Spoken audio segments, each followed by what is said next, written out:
Olá, bem-vindos ao Viver Sustentável. O programa de hoje abordará os seguintes assuntos: alimentação vegetal, agricultura sustentável, despoluição do mar, novas descobertas da ciência para combater a dengue e curar o mal de Alzheimer.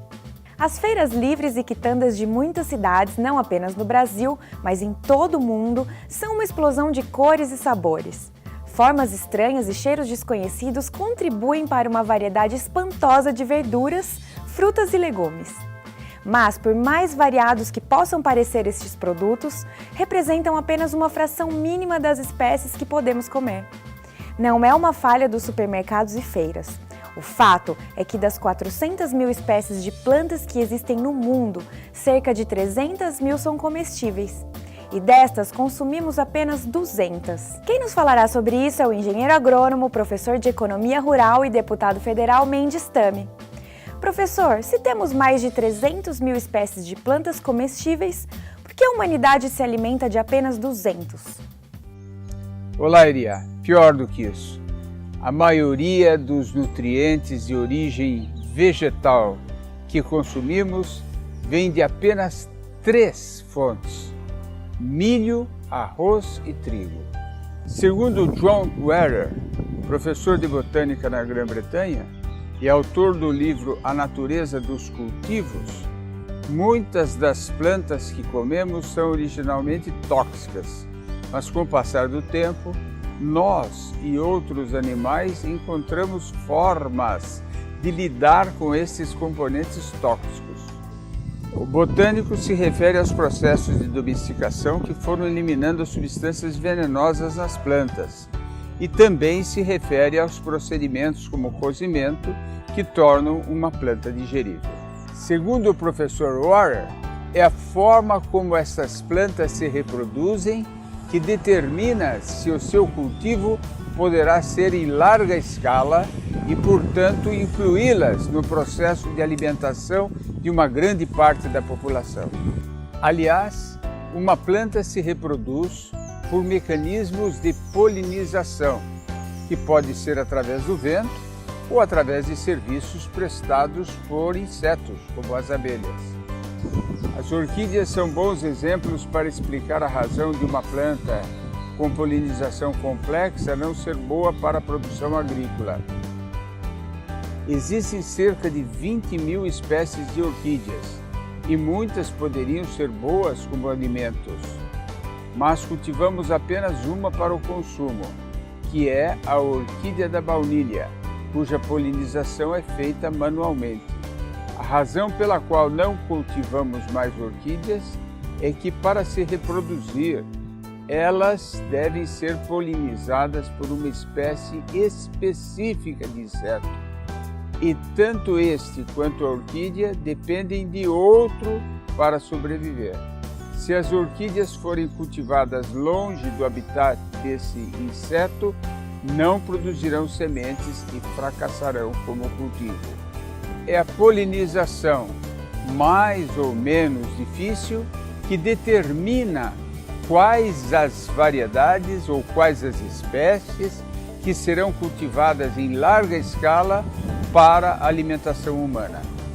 Os alimentos mais produzidos no planeta são milho, trigo, arroz, batata, mandioca, soja, batata doce, sorgo, inhame e banana, que em sua maioria se polinizam com a ajuda do vento, sem necessidade de insetos.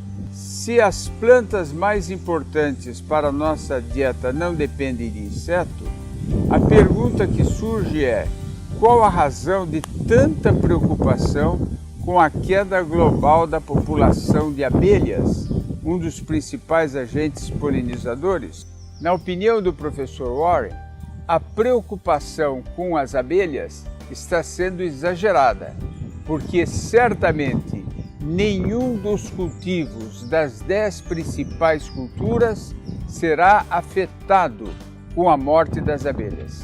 Se as abelhas morrerem, certamente haverá uma produção muito menor de frutas, como maçãs, peras, pêssegos, morangos, e isso afetará a nossa ingestão de vitaminas, piorando a nossa saúde, mas nenhum de nós morrerá de fome. De toda forma, com as previsões de redução da produção agrícola em função do aquecimento global, é conveniente que aumentemos o número de cultivos de variedades agrícolas cultivadas que propiciam a alimentação humana. A tendência é domesticar plantas muito nutritivas, mas que necessitam também de muitos fertilizantes. No futuro, deveríamos cultivar novas plantas com sistemas nutritivos inferiores, porém mais sustentáveis. Mas para isso será fundamental superarmos as dificuldades de cultivar plantas de reprodução mais complexa.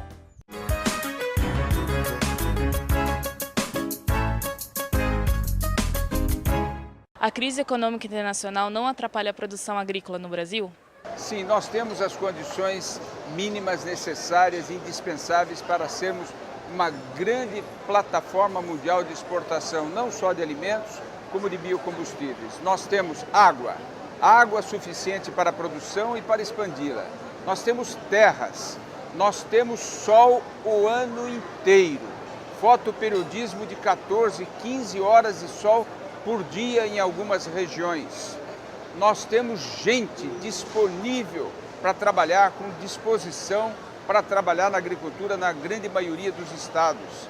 E temos tecnologia agrícola para produzir em clima quente, em clima tropical. Tecnologia desenvolvida pela Embrapa e por outros institutos de pesquisa.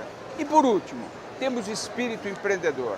O Brasil pode desempenhar um grande papel na produção mundial de alimentos, desde que prove para o mundo inteiro que é capaz de produzir de uma forma sustentável. Você sabia que as árvores são grandes captadoras de CO2? Estima-se que as florestas do mundo armazenam 283 gigatoneladas de carbono. Este valor, somado à quantidade de carbono estocado nas madeiras cortadas, nas palhas e no solo, representa aproximadamente 50% a mais de todo o carbono encontrado na atmosfera. A perda das florestas naturais ao redor do mundo contribui para as emissões globais. Controlar o desmatamento é uma forma altamente efetiva de reduzir emissões. O holandês Boyan Slat era um adolescente quando teve a ideia de livrar os oceanos de resíduos de plástico. Aos 21 anos, conseguiu reunir, por financiamento coletivo, 2,2 milhões de dólares para começar essa tarefa. E agora dá o primeiro passo da missão, a elaboração de um mapa desse tipo de resíduos no Oceano Pacífico. Para compor este plano, Slat reuniu uma frota de 30 embarcações que percorrem atualmente as águas entre o Havaí e a costa oeste dos Estados Unidos para quantificar a presença de resíduos ao longo de 3,6 milhões de quilômetros quadrados, segundo a The Ocean Cleanup, fundação que ele próprio preside. Esta missão serve de preparação para a faxina em grande escala, que está prevista para começar em 2020. O conceito de Slat é, ao invés de buscar o lixo no mar, que seja o mar que traga o lixo. Para isso, propõe instalar, em áreas estratégicas, barreiras flutuantes que retenham o plástico atraído pelas correntes marítimas, com consequente economia de energia e sem prejuízo para a fauna. De acordo com a The Ocean Cleanup, 1/3 dos resíduos plásticos marítimos se concentram na grande mancha de lixo do Pacífico, que tem quase 1,5 milhão de quilômetros quadrados. Até pouco tempo atrás, A coleta de plástico que polui os oceanos era considerada uma tarefa irrealizável. Segundo o estudo da Fundação, com apoio do Programa das Nações Unidas para o Meio Ambiente, PNUMA, a invenção de SLAT pode retirar a totalidade dos resíduos da grande mancha de plásticos do Pacífico em apenas 10 anos. Com a ajuda de quase 100 cientistas e engenheiros que se somaram à causa, essa cruzada de SLAT está sendo respaldada pela ONU e pelo financiamento coletivo obtidos com fins não beneficentes, que já é o maior da história, 2,2 milhões de dólares provenientes de 38 mil doadores que residem em 160 países. Não saia daí, o Viver Sustentável volta já!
Olho vivo, consumidor.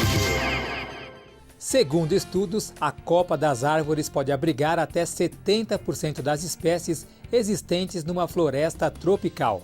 Na Amazônia, por exemplo, foram encontrados mais de 1.200 tipos de besouros em uma única árvore. Isso comprova que a nossa floresta amazônica realmente possui a maior biodiversidade do mundo. Portanto, ajude a conservar nosso tesouro natural. Compre apenas madeira certificada e diga não ao desmatamento e não também à biopirataria. O início da última fase de pesquisa clínica da vacina contra a dengue desenvolvida pelo Instituto Butantan está mais próximo. A Comissão Técnica Nacional de Biossegurança aprovou o início da fase 3 de estudo clínico da vacina nacional. Para o início desta próxima fase, ainda faltam as aprovações da Agência Nacional de Vigilância Sanitária e da Comissão Nacional de Ética em Pesquisa. A terceira fase é a última das fases que antecedem o pedido de aprovação nas agências regulatórias. No mundo todo, há diversas iniciativas no sentido de se obter uma vacina contra a dengue, mas a iniciativa brasileira é a que está mais adiantada. O desenvolvimento desta vacina contra a dengue é o resultado de uma parceria entre o nosso Instituto Butantan e os Institutos Nacionais de Saúde dos Estados Unidos. A vacina do Instituto Butantan é feita com os próprios vírus da dengue, que foram modificados para que a pessoa desenvolva anticorpos contra os 4 sorotipos da dengue sem desenvolver os sintomas relacionados a eles. Os testes têm mostrado que bastará uma dose para que a vacina seja eficaz. Os testes clínicos vêm sendo realizados pelo Hospital das Clínicas da Faculdade de Medicina da Universidade de São Paulo e pelo Hospital das Clínicas da Faculdade de Medicina de Ribeirão Preto, também da USP, Universidade de São Paulo. O Instituto Butantan informou que esta terceira fase dos testes para desenvolvimento da vacina prevê a vacinação de 17 mil voluntários no período de 1 ano. No mundo, existem outras iniciativas de desenvolvimento de uma vacina contra a dengue. A que está em fase mais avançada, além do nosso Instituto Butantan, é a desenvolvida pela farmacêutica Sanofi Pasteur. O laboratório, na França, já concluiu a fase 3 de pesquisas clínicas e submeteu o produto à avaliação da Anvisa em março. Já a Fundação Oswaldo Cruz, Fiocruz, está envolta em 2 projetos de desenvolvimento de vacina. Para um país como o nosso, onde temos mais de 1 milhão de casos confirmados de dengue, a notícia de que poderemos vir a ter uma vacina para imunizar as populações contra a dengue é uma notícia altamente alvissareira. Outra boa notícia é a descoberta histórica que transforma células da pele em neurônios. Quem nos fala sobre isso é o deputado federal e professor Mendes Tame. Esta boa notícia foi divulgada pela revista Cell Stern Cell e, na hora em que estiverem prontos os estudos, deverá revolucionar o tratamento de doenças do cérebro, como é o caso de Alzheimer. Para chegar à criação de neurônios com as células da pele do próprio paciente, as pesquisas levaram anos para serem concluídas. O primeiro estudo foi liderado pelo bioquímico Gang Pei. Ele descobriu uma forma de injetar moléculas químicas capazes de desligar o gene das células da pele humana e ativarem os genes de células neurais. A transformação ocorreu em semanas e levou à criação de neurônios maduros e funcionais. Um segundo estudo, também chinês, chegou ao mesmo resultado utilizando outro grupo de substâncias moleculares em células de ratos. A pesquisa foi liderada pelo cientista Hongqi Deng, da Universidade de Pequim. Trata-se realmente de uma notícia excepcional, pois milhões de pessoas que hoje sofrem de doenças degenerativas, como Alzheimer, Parkinson, ELA, poderão ser beneficiadas no futuro. Não percam no próximo bloco a entrevista com Jorge Potaschef, engenheiro agrônomo que nos fala sobre agricultura sustentável. O Viver Sustentável pergunta: qual bioma brasileiro foi proporcionalmente o mais afetado pelo desmatamento? Letra A, Mata Atlântica. B, Cerrado. C, Amazônia. Ou letra D, Pampas? A resposta você confere no próximo bloco.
No bloco anterior, o Viver Sustentável perguntou qual bioma brasileiro foi mais afetado pelo desmatamento.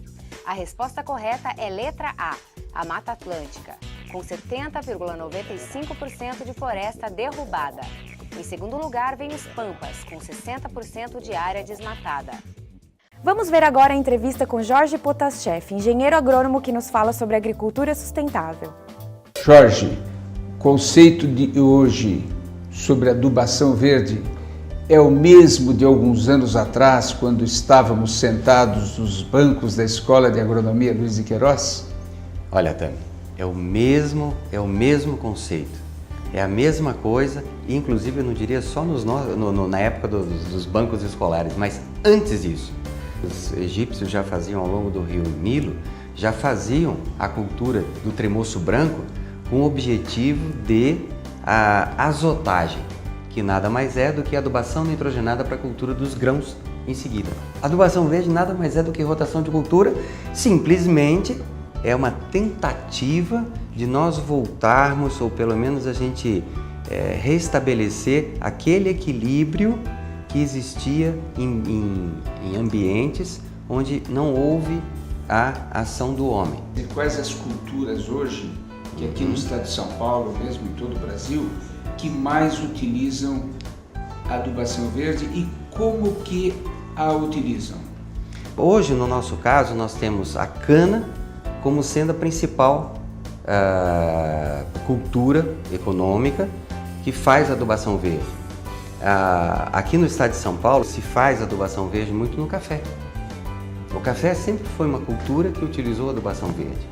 Todas as culturas, desde a fruticultura até as flores e hortaliças que são produzidas em ambiente de cultivo fechado, é possível você utilizar a adubação verde. Qual que é a vantagem maior, ou o que é que mais atrai o agricultor que opta pela adubação verde? Principalmente a redução de custo. Agora, depende muito da particularidade, tanto da cultura que ele tem e do momento que ele está passando. Nós temos em cultivos protegidos, por exemplo, nós temos um problema sério de salinização do solo. Então você pode utilizar determinadas plantas que elas têm a característica de absorver esses sais do solo, você corta a parte superior, a parte aérea, leva para fora da estufa e você tem o teu solo dessalinizado. Aveia, por exemplo? Aveia, milheto, que não são leguminosas, são gramíneas, mas são plantas que também podem ser utilizadas como adubos verdes. No caso de áreas onde você tem baixo teor de nitrogênio, que é um macronutriente, só que nós não conseguimos transformar esse nitrogênio em nutriente para a gente e a maioria das plantas não. As leguminosas conseguem através dessa simbiose. Então elas são verdadeiras fábricas de nitrogênio. Nos próximos 50 anos, estima-se que a população mundial vai crescer em torno de 3 bilhões de pessoas.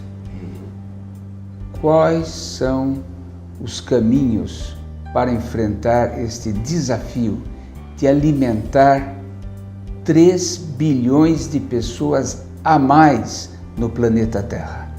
Então nós vamos ter que aumentar a produtividade das áreas já existentes.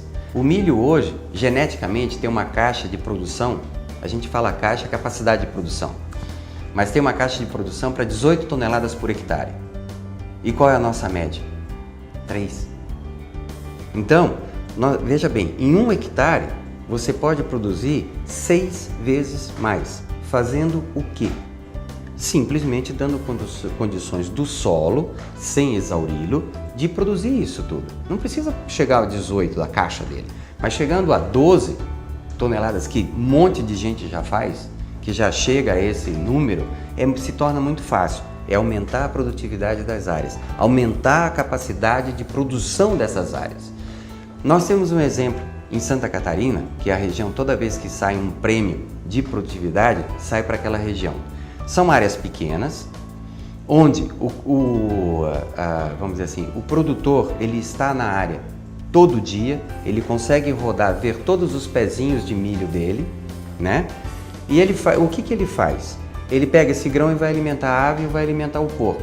Os dejetos desses 2 animais voltam para a área, devolve à agricultura, ao solo. Então ele forma uma cadeia, ele forma um ciclo. Instrumentos como plantio direto, adubação verde, controle biológico podem ser intensificados, com certeza, estimulados. Hoje eu acho que para a gente atingir esse alvo, nós precisamos de técnicos e não técnicos vendedores. Nós precisamos de técnicos que utilizem a técnica e que briguem pela utilização da técnica, e não simplesmente técnicos que vendem produto. Nós temos que mudar essa ideia de praga. Praga não é uma coisa prejudicial. Ela existe, ela faz parte da cadeia alimentar. Ela não pode consumir o nosso alimento. E aí é o que é o grande problema, onde ela se torna realmente uma praga. Mas o inseto que vai se tornar uma praga, ele faz parte da cadeia alimentar. Então, ele é bem-vindo também. Jorge, hoje, sementes, como o caso da adubação verde, não pagam ICMS. Isso. Essa vantagem tributária é suficiente ou falta ainda alguma coisa para realmente dar um grande estímulo ao desenvolvimento, à implementação desta forma sustentável de produzir? Eu acredito que sim, não há necessidade mais, tributariamente falando, de ter algum incentivo. Mas o que nós precisamos é divulgar mais e fazer com que realmente as pessoas façam adubação verde. Jorge, para encerrar, quais são as perspectivas, na sua opinião, da produção de sementes para adubação verde, considerando as perspectivas que o Brasil tem de se transformar numa plataforma mundial de exportação de biocombustíveis, não só de etanol, mas de biodiesel? Olha, eu vejo com muito bons olhos essa parte de utilização da adubação verde e crescimento desse mercado na área de biocombustíveis. Por quê? Porque as culturas que a gente vem utilizando como fonte de, a principal delas, que é o etanol, né? A gente tem, a cana já o faz. Dendê. A cultura do dendê, tal como a seringueira, ela já é uma cultura que só é implantada com adubação verde. Soja, soja agora que é um outro grande cliente nosso no Mato Grosso, não pela manter a capacidade de produção da soja, mas mais para controlar nematóides que estão aparecendo barbaramente na lavoura de soja. Então eles fazem o uso no pré-plantio da soja, eles fazem o uso de uma das leguminosas que tem uma característica de evitar a perpetuação da população de nematóides.